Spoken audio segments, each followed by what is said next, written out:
All right, so it is 9:02 a.m. So I think we're going to go ahead and get started as people continue to trickle in here.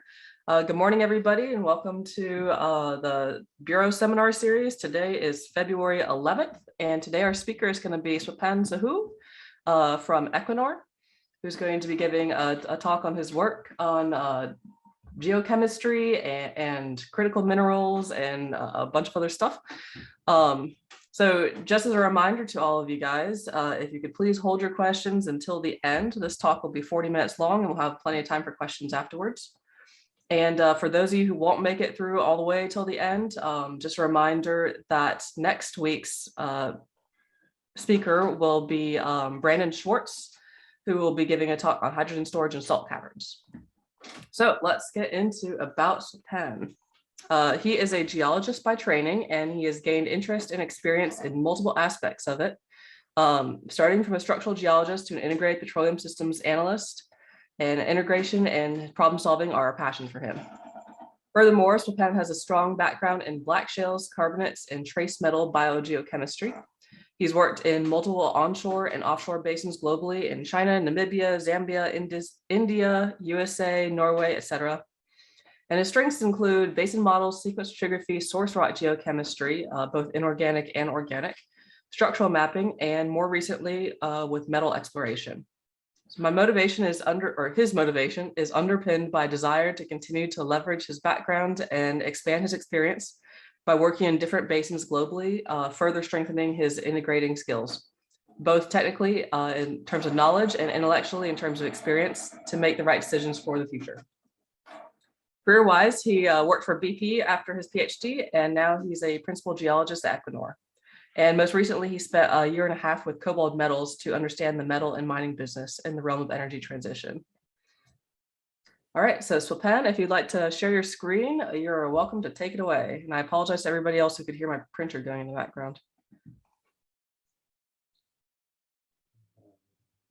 You guys see my screen, right? Yep, you're good. Take it away. Okay. So thanks, Kelly, for extended introduction. Much appreciated. And also, I see many people I know here. Thanks for joining. A few of my, colleagues from even Cobalt, and few people I know from all over the world. So thanks for coming. So Kelly and I have been talking about what could be a good topic in terms of like maybe inspiring students, inspiring a new generation of geologists, because there's a lot of like changes that happened the last couple of years for sure. Like really, no kidding.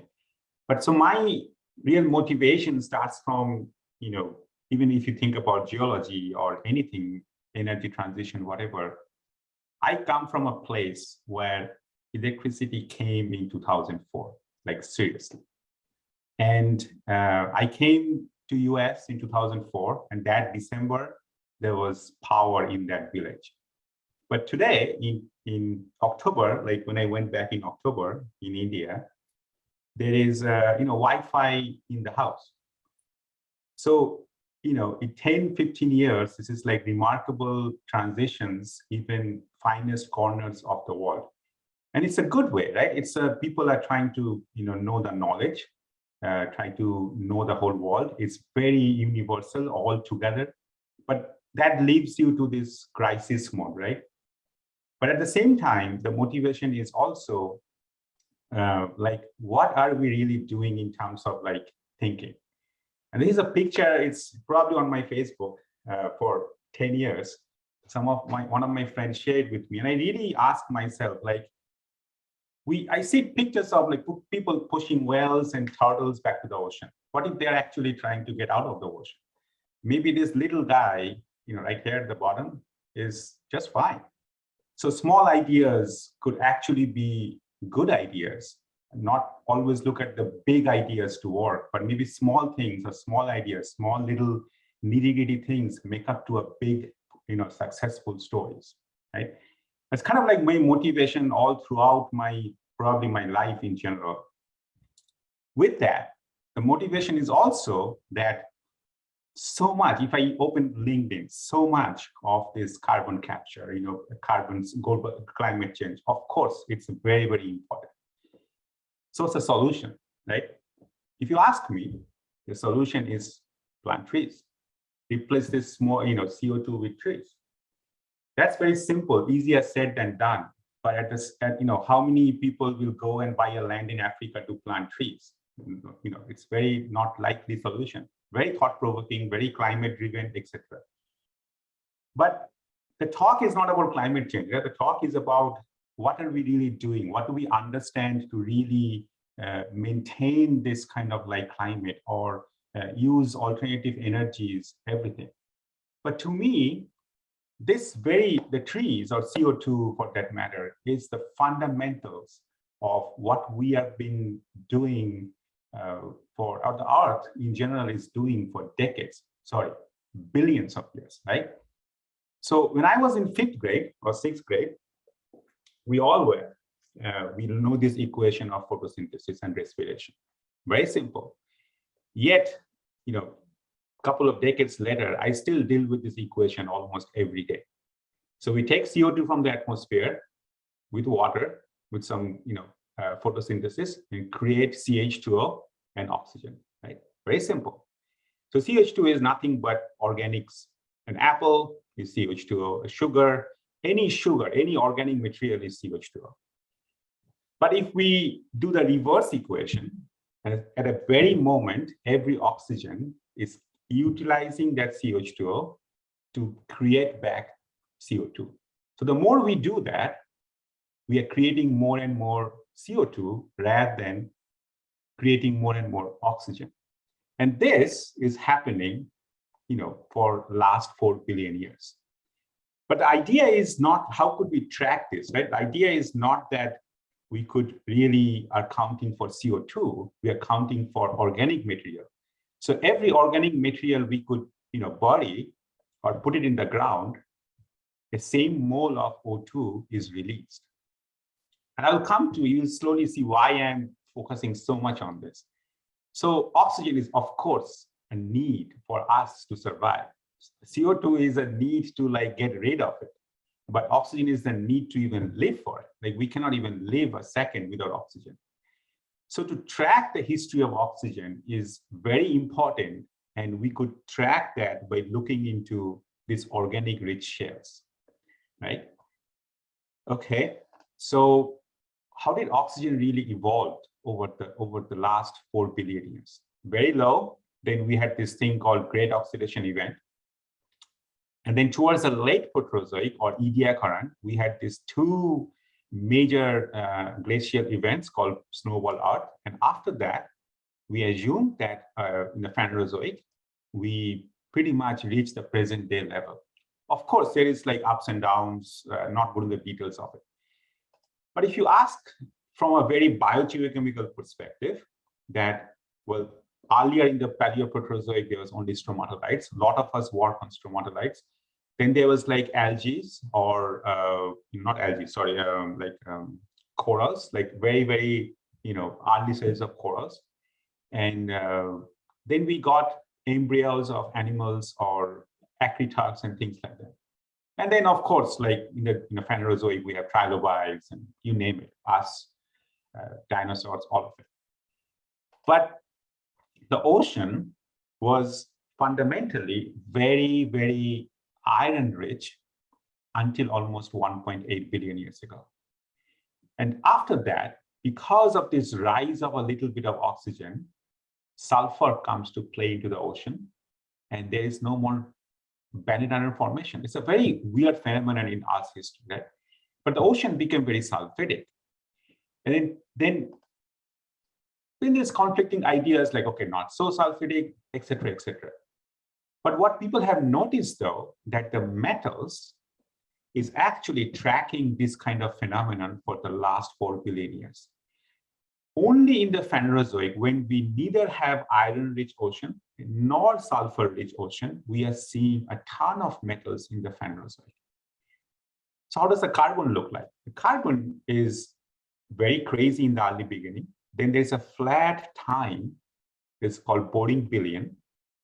And after that, carbon is fluctuating. These are the Phanerozoic, carbonized excursions. But this boring billion is also not so boring, because you will know that if you're in the mining industry for copper, or mostly copper belt, African copper belt, or any other copper belt, this Proterozoic, the boring billion time, is actually the most important timing for that kind of mineralization. So sometimes things are not necessarily seawater driven, sometimes they are tectonics driven, but they all play a role together, right? So how does this all come into the play? We could track, the first principles is like, okay, what's the history of it? We could track that there is pretty much in the Phanerozoic, is any metal that you take, like say moly, vanadium, rhenium, nickel, cobalt, copper, even seawater has increased.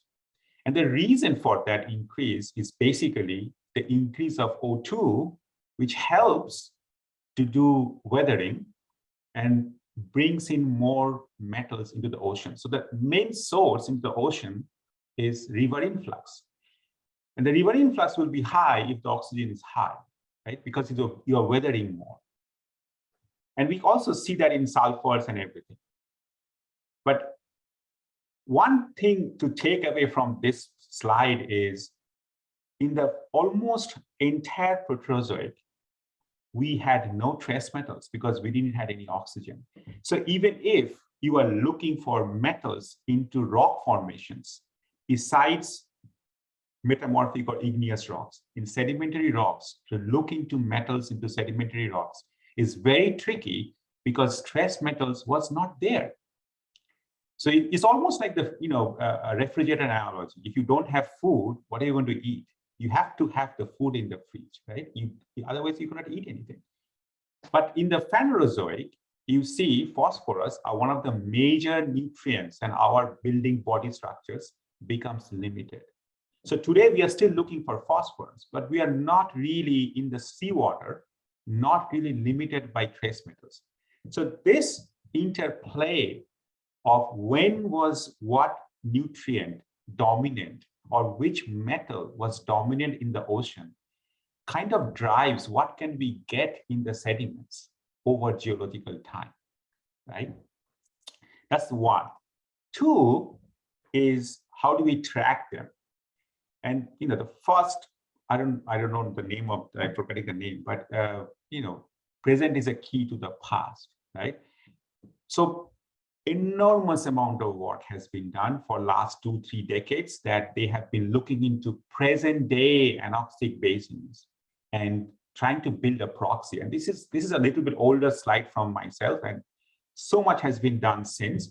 But the idea is very simple, that if metals are scaled to organic material deposits in the present day anoxic basins, then we could track the seawater inventories or how the ocean looked like back in the time. So for example, these are Keriako, Black Sea, present day. And these are like, ancient. They're all very similar trends. And so you could use proxies like this. But fundamentally, these proxies only work in anoxic or reduced sediments, right? So that comes to the third point. What is reduced sediments? What is a reduced water column? So people have been trying to deal with this for last couple of decades for sure. Like, what's the real architecture of this reduced area? Some people call a wedge, like a wedge. Some people call the wedge is like too big. Some people call the wedge is the entire ocean. Some people call a taco. You name it. There is so many diverse ideas. But there's one thing for sure, that there is an area on the slope or towards the basin that is very reduced, and potentially it is a trapping mechanism. And from simple layman's terms, a trapping mechanism to suck all the metals from the water column with pyrite, because the dominant factor here is H2S, dissolved H2S. If we have enough H2S, more than iron, we call this eugenic. And if we have more iron than enough H2S, we call it like iron rich. regardless, they are very reducing areas and like a soccer ball for all the metals into the ocean within pyrites. Okay. I can skip this, but you could kind of see like if it is really usinic or sulfidic, you will see like rhomboidal pyrites. If you are very, very iron rich, it could be like red beds or sometimes like clays with the oxide. But if you in general, they can all be look like this black shells, reducing black shells.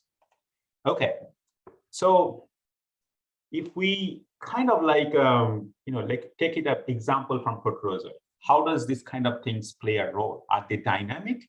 Are they always high?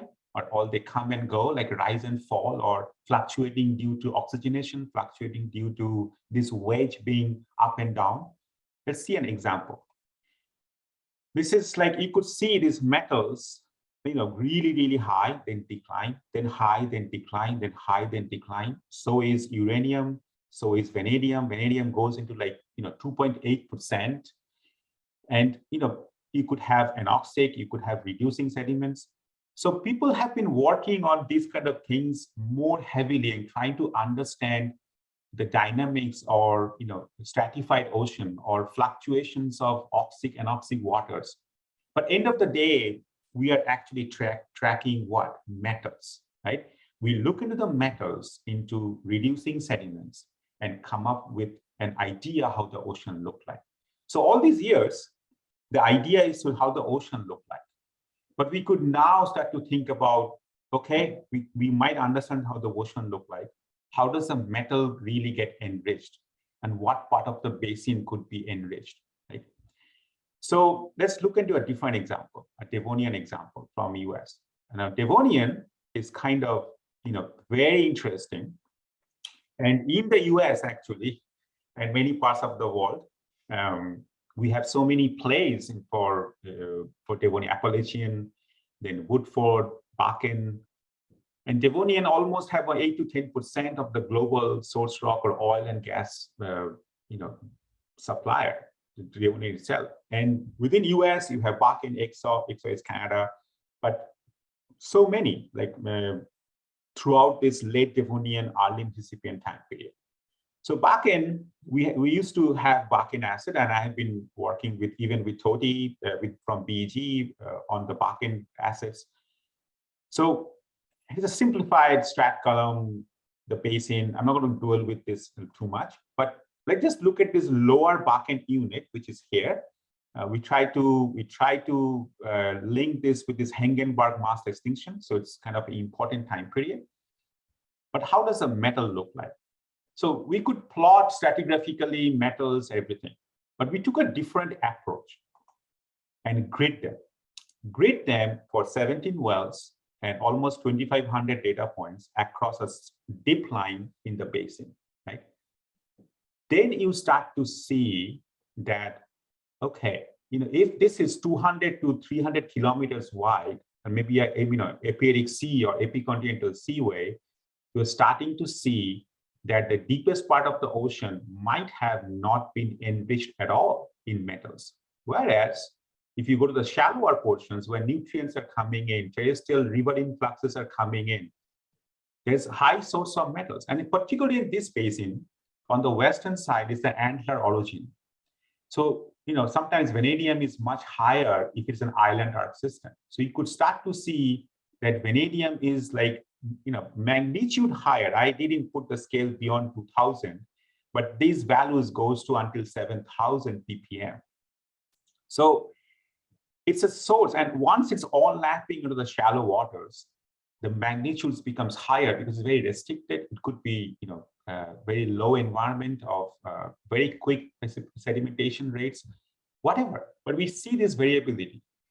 So this is, and we ask the question: how is this really, traceable or makes sense? Because if you look at a core, they're all black shell. From the bottom to the top is all black, but there's so much variability. So we filtered this based on several logics. I don't want to go on that discussion today.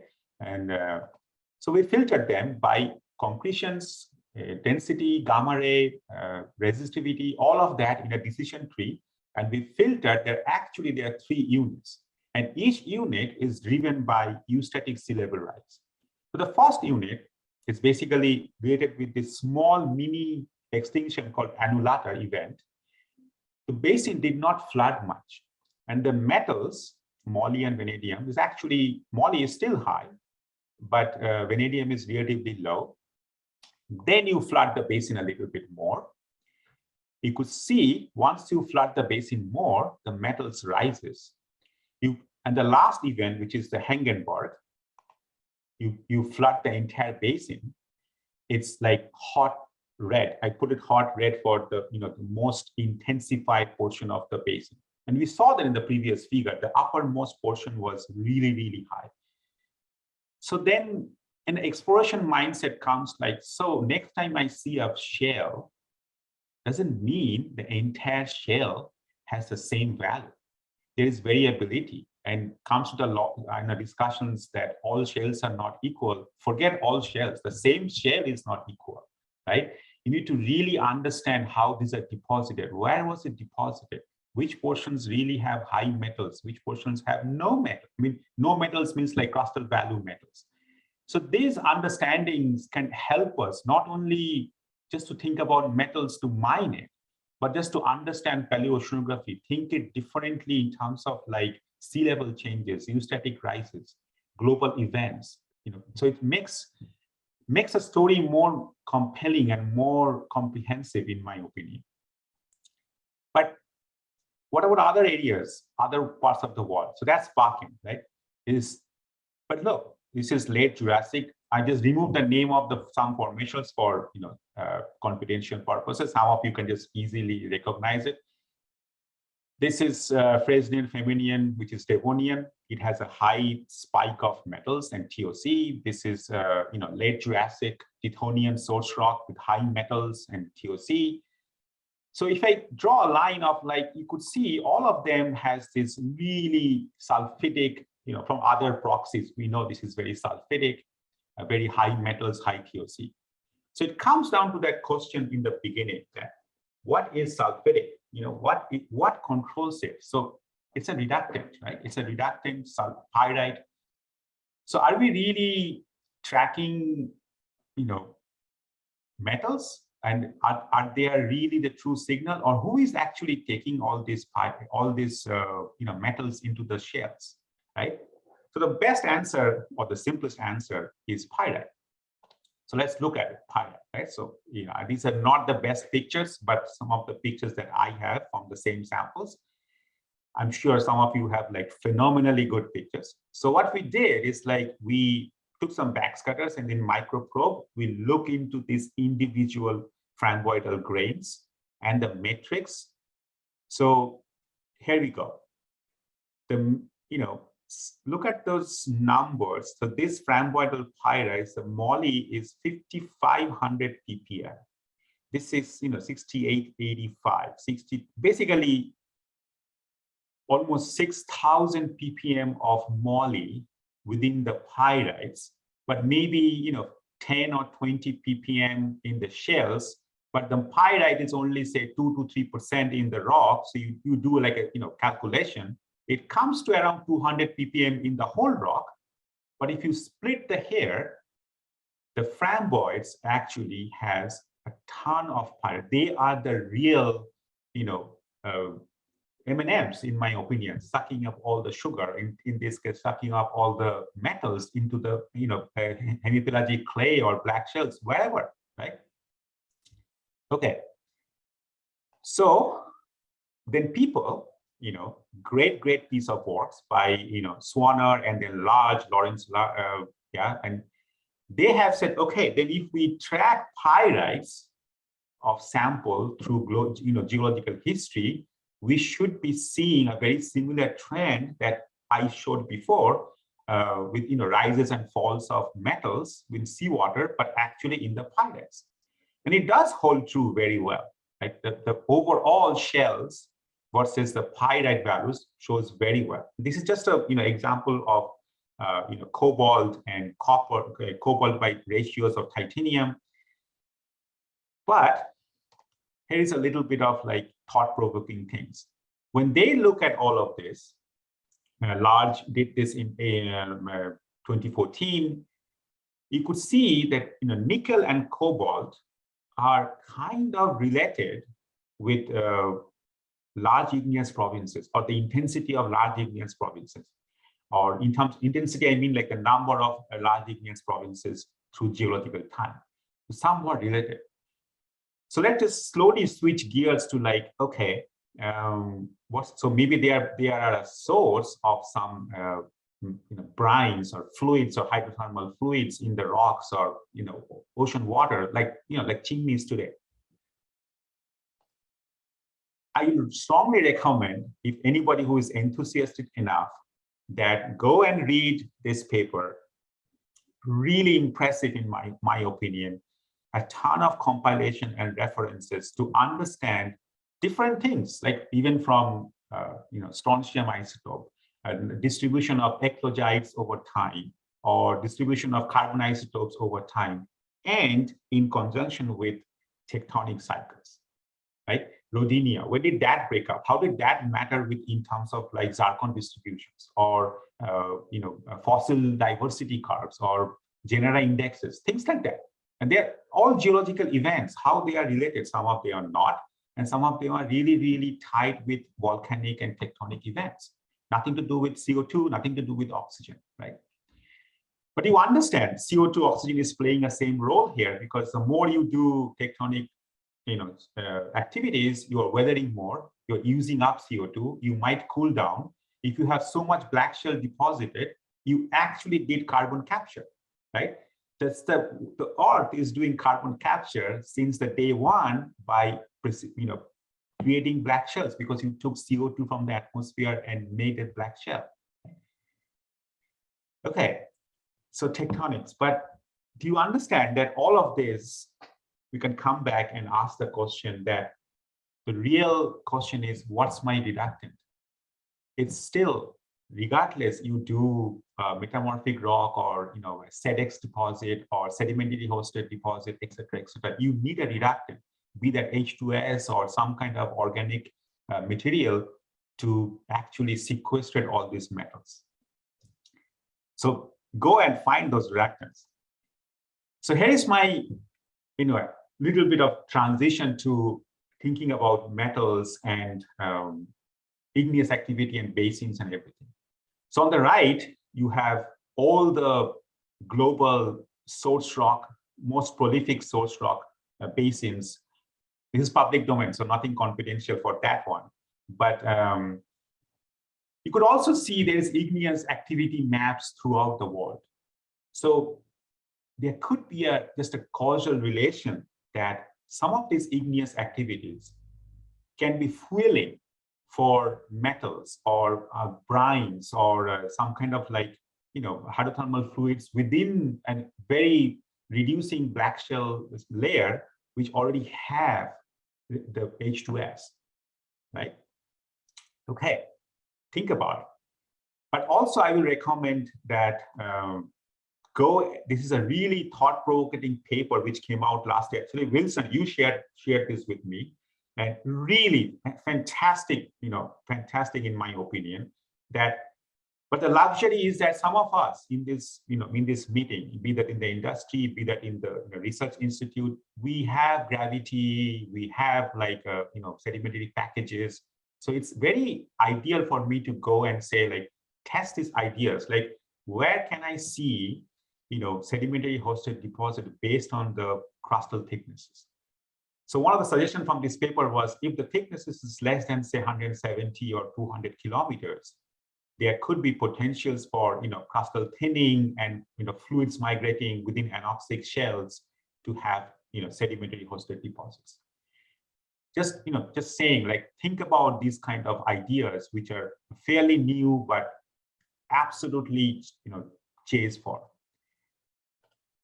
Okay, so this led to me with compiling some databases and some personal communications with I'm just showing a copper distribution in different rock types. red is hot. That's what I learned when I worked with Cobalt. I used at industry, red means bad or it's gas. And so I often used to make like green as the good one. And then, when I was working with the group in Cobalt, they were like, no. Green is like, low, red is like hot. So make it hot. Here you go, hot. You could see the bubble size is for, the tonnage or the percentage, or in this case, the really big ones are like 0.5% to like 10% copper. But to all of you, if you are interested, like this should be the fundamentals of starting to understand if we go in the routes of like energy transitions, or what is the distribution of the metals to begin with? What is out there in literature before you buy data, or you might have a lot of data into some areas that it depends on a company, or it's a proprietary information. But in general, public domain is out there. This is 1 million data points. But if in my interest, of course, for sedimentary rocks more, but try to understand the sources and sinks of all of this, right? So I filtered into sedimentary mostly for copper. It's a lot on this, US. I haven't digged into this, but this is interesting in terms of like what can we do from here in terms of sedimentary aspects, or other ocean floor aspects. Just to these are ideas. So while I was in Cobalt, I'm not going to mention any basin's name or anything. There was something very, very simple, but yet interesting things people can do. Is one thing was that sometimes we could map Cobalt, this is like soils, top soil data, not like some of the data is actually available. You could play with it, but these green blobs are actually gabbro, right? And if you look at scandium, there's a ton of information that if scandium is more than like 20 to 30 ppm, most likely those are gabbro.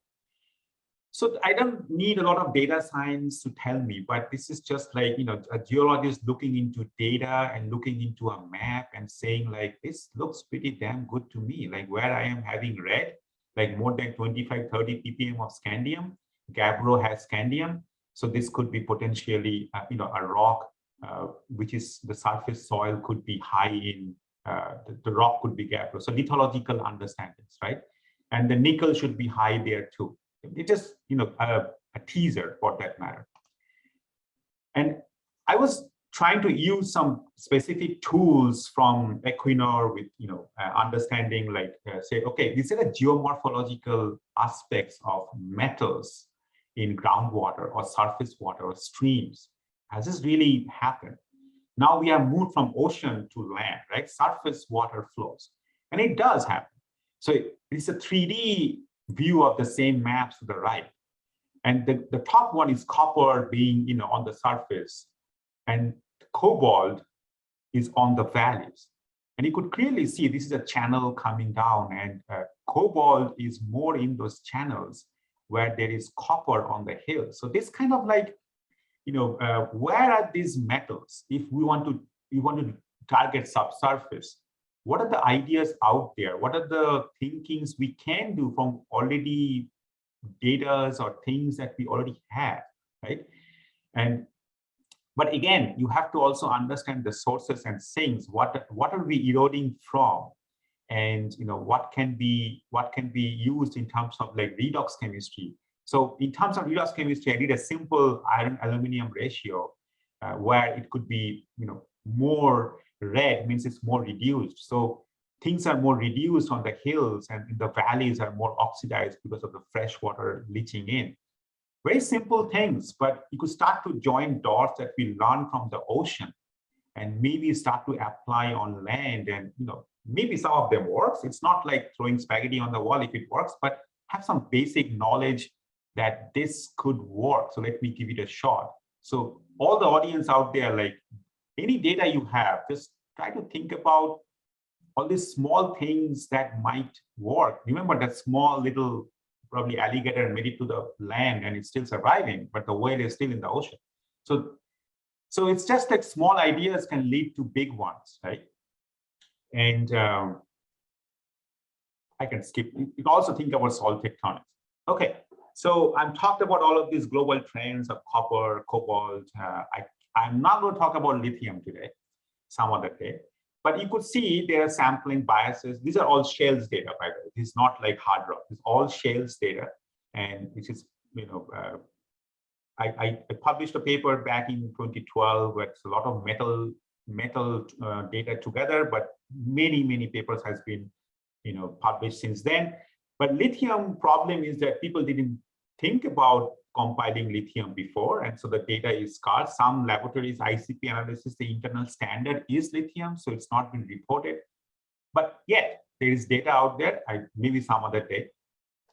But I also need to say that, no offense to anyone in the room, and not to derogatize anything, but if we don't understand the invented, if we don't understand how these metals were in the seawater, how they were eroded, the source and sink, simple source and sink, then it doesn't matter what kind of machine learning or AI or the fanciest tool you use, doesn't matter. Like I can have a golden pot. I'm not going to cook well. I just because doesn't matter, right?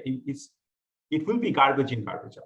So understanding all of this in terms of the history of metals in seawater or igneous activities and how these things can be mobilized or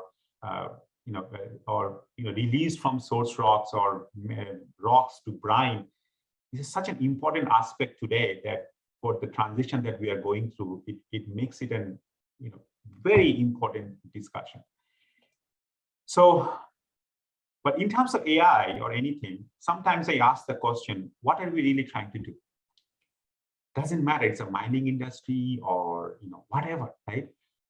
I personally feel that we are trying to find a geobody, right? Be that geobody, a sandstone, be that geobody a black shale, be that geobody a gabbro, or be that geobody a igneous massive, intrusion of batholith. Doesn't matter, a geobody. That geobody is interest to whatever you pick the name, you pick the mineral, whatever, right? So sometimes I also am very interested and very intrigued with even the PEG. Toti, you are in the room, so I'm going to call your name. That I work with him on several things, and sometimes simple yet very solid chemostratigraphy or chemophases matters, right? You could really pin down and make a geobody model for using drill cores or other wireline data to have a better prediction, better presence of your geobody in three-dimensional way. But one other thing is also important, right? Like I call a few names here. Do you understand? I looked into black shales for entire PhD, and even today I'm working with several people. I never looked into a metamorphic rock or a sedimentary rock hosted copper deposit until I joined and worked with Cobalt. So doesn't matter what you join, where you go, but I worked with BEG also. I think collaboration at this point, at this stage of this crisis, is such an important aspect of what I'm trying to send a message here, that once we figure out a problem, that becomes an engineering problem. Let them figure it out how to safely, sustainably take it out from wherever, brine, rock, seafloor, not my real problem at the moment. But if you really understand the problem in a good way, then the remaining can be done, right? So with that, I still haven't talked anything much about it, but there's brines. So all the enthusiasts in the room, like go and look at USGS databases. There is like thousands, if not millions of data of brines. Link them with rock type and see what brines, what minerals, or what metals are linked with what kind of rock type. Can you do a machine learning on that? It's free data, right? And then hydrothermal brines. Can we find another, let's just say lithium, fine. I'll talk about lithium. Can we find another Atacama Desert in the rock paper from the brines? Can you find another, Thacker Pass? Can you? So these things, ask yourself from databases. And, you could also have shales. Again, USGS has a rock database with black shales, and try to think about, remember all these spikes I showed you in the very beginning of like moly and vanadium? all of them are anoxic events, like Ordovician Silurian boundary, Devonian Carboniferous boundary, OE1, OE2, Jurassic, Toarcian oceanic anoxic event. All of those are anoxic events which has been sequestered so much metals. So go and look at those OEs. Are they the source of really high super enriched metals? If so, where are they? Think about a basin scale perspective, that are they enriched in particular zones? Think about LIPs. And last but not the least, yes, we talk about all the money-making things of the energy transition, but H2S and mercury is equally bad, right? You also need to know that, because those metals could be bad. And I'm working with, UT fellows, Kiara, with you in the North Sea to really understand mercury, mercury within the source rocks and shales and sandstones, to see how they could really be considered in different time periods. So with that, go and find all the basins in the world, figure out what interests you, and have fun. So thank you for listening, and I will try to answer any questions or concerns or comments you have.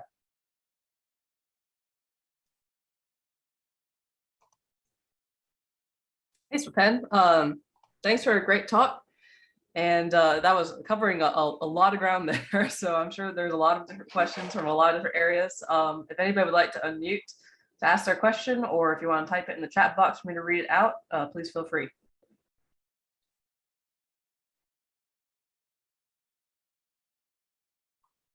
Hey, Wilson.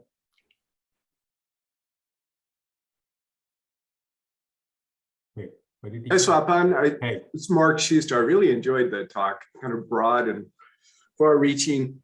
Kind of what piqued my interest listening to you is, the comparison of the shale chemistry, particularly with respect to metal concentrations through time, and comparing Phanerozoic and Proterozoic. Do you have the data? I'm thinking like the Valkyrie shale in Australia. There's all sorts of Mesoproterozoic shales around. Where you can actually look at the metal concentration and compare with the Phanerozoic shales. Yeah, the data is, it's published. I can send you a link to the paper with the data attached. No problem. Yeah, I'm just very curious about that. Yeah, because what is I think Mount McRae, or those Archean shales, and then Beetaloo Basin, or many Australian black shales are all the data I showed is actually from black shales, and there's a ton of data out there in Australia. Plus Australia has an open data source as well. Anything you do in Australia is like public, but the compilation I showed, I can share it with you. Not a problem. It's a public data. Okay, great.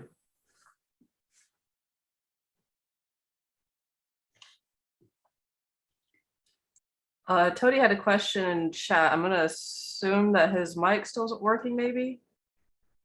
Is that right? Yep. Okay. So Tony says, with mud rocks, their volume is expansive, but the concentration of trace elements is low, tens to hundreds of ppm. So there's an opportunity for mining, but it will take knowledge of how the critical elements are chemically stored and how they can be extracted. Do you have ideas on how the critical elements can be extracted from subsurface mud rocks at an industrial scale? And will that process look very different from current oil and gas extraction methods? That's like the $1 million question, right? Yes. if you knew the answer to that, you'd be very rich. Let me open an LLC and I will talk to you. No, just kidding. But no, this is really an important question, because if Ashley is in the room, and she gave a talk a couple of months ago, and I really thought it was really interesting that it's really a problem. Like I said, it's an engineering problem. How can you, if you want to leach it, some people have these ideas of bio-leaching. I don't know, but just leaching and metals, maybe very, very mild acid, but these are engineering industrial problems. But you're right. I mean, so maybe we could narrow down to the particular time period, say Devonian, concentrations are a magnitude higher than Eagle Ford. So maybe we could try with Devonian black shells. We make it a proof of concept. And then if it works, then we could start to go into other time periods which has a relatively lower concentration. So, but it's a very important question. I don't know the answer to how, but certainly people are thinking about it.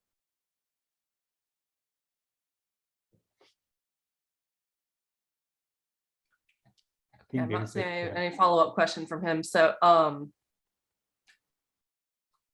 you had a bunch of other comments. I don't know if you can see the chat. I can see the chat, yeah. Most of the comments are just people saying that they really liked your talk. So not questions, just nice comments. Okay. Swapan, I have a question. Sure.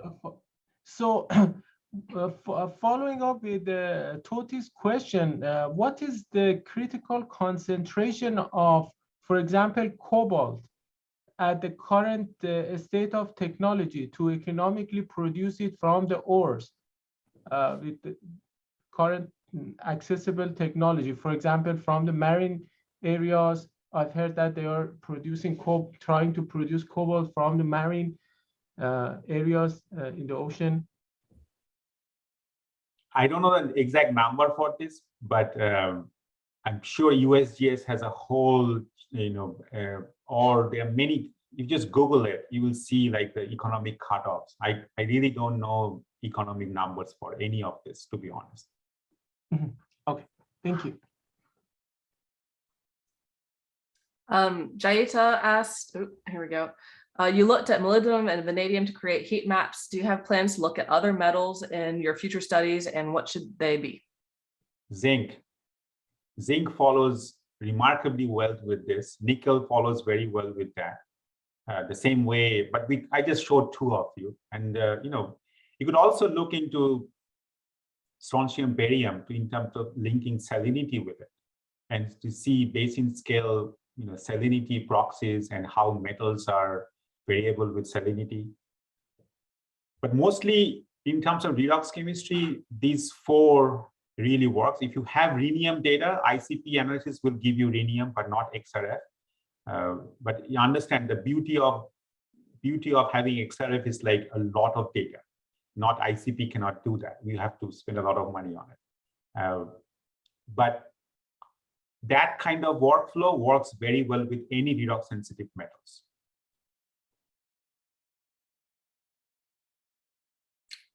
Very good. Okay. There was one other question I'm seeing right here from Randy Blood. Swapan, great talk. We are seeing very similar trends between pyrite and metals in the Upper Devonian Dunkirk shale. Question to you on Bakken maps. If I recall, you related to the flux of molybdenum and other metals to weathering and riverine influx, but it's in the pyrite.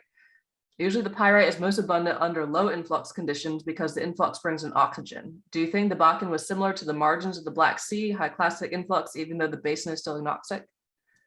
So sorry if I missaid anything. Actually, I'm saying those moly or vanadium enrichments are due to sea level rises. So because marine realm is the ultimate source of this reservoir. It's a large reservoir of present day. Say moly is 105 nanomoles, whereas back in time might be much lower. So if you are bringing in more and more flooding, you are bringing in more and more metals to precipitate or with the pyrites. So not terrestrial driven, this is all marine driven. So each of those things that I showed, like sea level rises. So sea level rising, bringing in new flux of metals. So it's almost like an unlimited inventory of metals as sea level is rising. He says, got it, we're on the same page. For myself, I was really interested actually in the Bakken. I don't work in the Bakken, so I really liked your heat maps showing actually the evolution of the basin and the increases in concentrations of molybdenum and vanadium. That was really a unique way of looking at that, and I like that a lot. But I was curious why, with transgression, I guess I could see with the transgression, if you've got a eutenic basin and then that eutenic waters are just stepping kind of back onto the platform or essentially the basin margins. But what is it that kept this entire basin so eugenic, even through transgression? Because I would think that normally with transgression, you would get an increase in water circulation and less eugenia. So you're right. So we looked into sulfur isotopes, right? So there's something we want to like, we are working on it for a supplementary paper, and we are a little bit cannot talk about it, but I will give you an idea. So basically, if you look at the sulfur isotopes, we are getting more and more negative, which means we have also getting more and more sulfate. So there is nutrients, there is more things to chew on. So there is ample amount of material to chew on, like for the bugs, to create a constant flow of like TOC. Once you have organic material, you could have, and you have sulfate, you could have pyrites. So it's almost like a healthy relationship going on throughout the time. Now the sulfate might be coming in from river influxes, that's fine, but plus, there is enough organic material produced by nutrients too, because you are bringing in all these micronutrients from ocean. So it's almost think about a Peruvian or Namibian shelf going in a la land, right? And because the TOC is like 15%, Devonian black shells are unique. So it's like a time period where you have very high productivity, and it maintained because of the aperic seas, not so deep, not so shallow. It maintained and constant positive feedback. Gotcha. Cool. That's really unique. I like that a lot. Mark I saw there's actually a couple other questions popped up. Mark wanted to know about the metal content in the brines from produced waters from the shales, and if you see higher percentages of metals in the brines produced from those metal-rich shales. In other words, are the waters reflecting the rock concentration? You guys had a talk from Kyle, right, a couple of weeks ago? Or he didn't give a talk? Kyle Henderson from McGill? No, he's going to be in March. Listen to his talk. You will have your answers. Yeah. So that's when he'll be doing the lithium and its Smackover shales. Yeah. So we collaborated with McGill with the same question that you were asking. That what is the brine rock systematics? How much are we leaching out, and how are we leaching out? Which metals are we leaching out in formation waters in this bucket? So we have the rocks, we have the brines.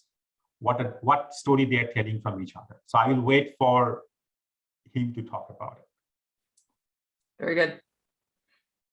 And so I think Sheng also says he has a comment if time allows. Sheng, did you want to unmute? Yes, I just want to, I think this comment is related to leaching, as Swapan is mentioning that, and Todi and Mark's question about the concentration of brine.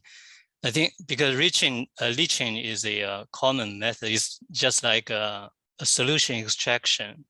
It's a common method for low-grade ore in mining industry.